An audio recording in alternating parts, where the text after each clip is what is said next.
Supreme Court rulings today, several of them. One of them is that states can count ballots that arrive after Election Day as long as they're postmarked no later than Election Day. This was a 5-4 decision that rejected a Republican-led attack on laws in more than half the states that allow for ballots. Let's bring in Professor David Schultz from Hamline University, Political Science and Legal Studies, and I know you got to be out of here no more than 5 minutes, so we'll make this quick.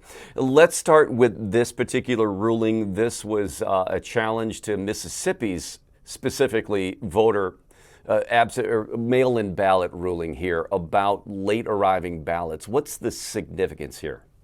Okay, the significance, again, you're correct here. It was a state law, and what Mississippi said is that you can vote by mail and mail it in, and we will count your ballot so long as it arrives no later than 5 days after the election.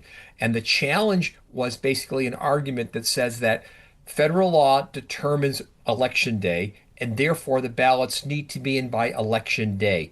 And the Supreme Court rejected that argument, saying that while federal law determines the day of the federal elections, state law determines more when people vote and when ballots have to be brought in. So it's a victory, I would say, for voting rights people. But I should also point out what's important to understand here.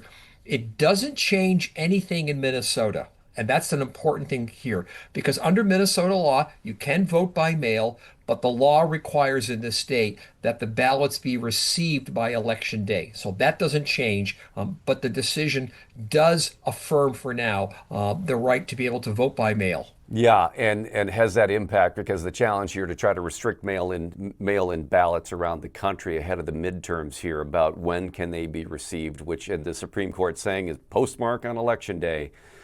Is good.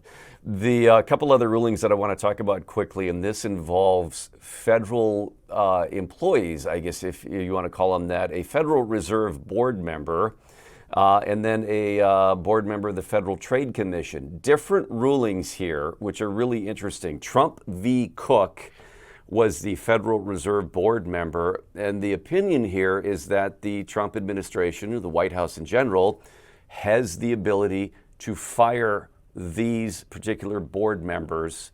Well, I guess let's say the Federal Reserve one, I guess. In that one, they said, no, they cannot fire the Federal Reserve Board member. Correct. Correct. Cannot. Explain that. Okay, so it's two different decisions. One was involving a Federal Reserve Board person, and what the court said is that the president, although having broad authority to be able to remove individuals from office, could not remove her because the law said for cause, and she had not had any type of due process hearing or any type of decision to determine whether or not her dismissal was warranted. So what the court technically did was to send it back to the lower courts for a hearing to determine whether the president has enough evidence or can basically fire her. The other case involved the president firing two members of the Federal Trade Commission. And what the Supreme Court said there is that the president has broad authority to be able to remove commissioners. Now, you're asking me, how do we reconcile these two opinions? It's not easy. The logic of the Slaughter case, which said the president can do this, could equally have applied to the Federal Reserve, but the court made a distinction and said that the Federal Reserve was different, the statutes were different, the law was different.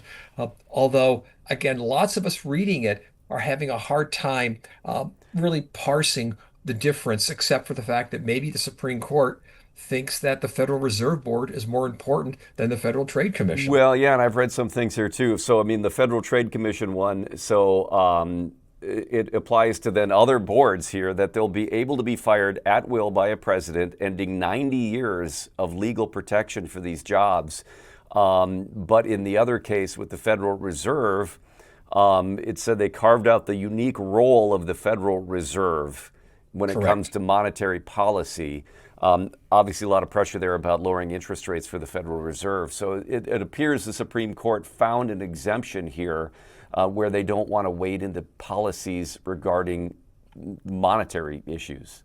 I think you're correct. We almost have to say that the court made a very political decision, and I think they did on this one here. Even though in theory the court's supposed to be above politics, it made a distinction. But what's important to understand about the other case, though, is that this is significantly enhancing the ability of presidents to be able to hire and fire senior level people. And this is going to lead to a significant more politicalization of the federal bureaucracy. And so, for a lot of us who are trying to sort of neutralize or take some of the partisanship out of government, this is going in the opposite direction. Interesting. David Schultz, thanks again for your time. I know you got to run. Talk to you. All right. Bye.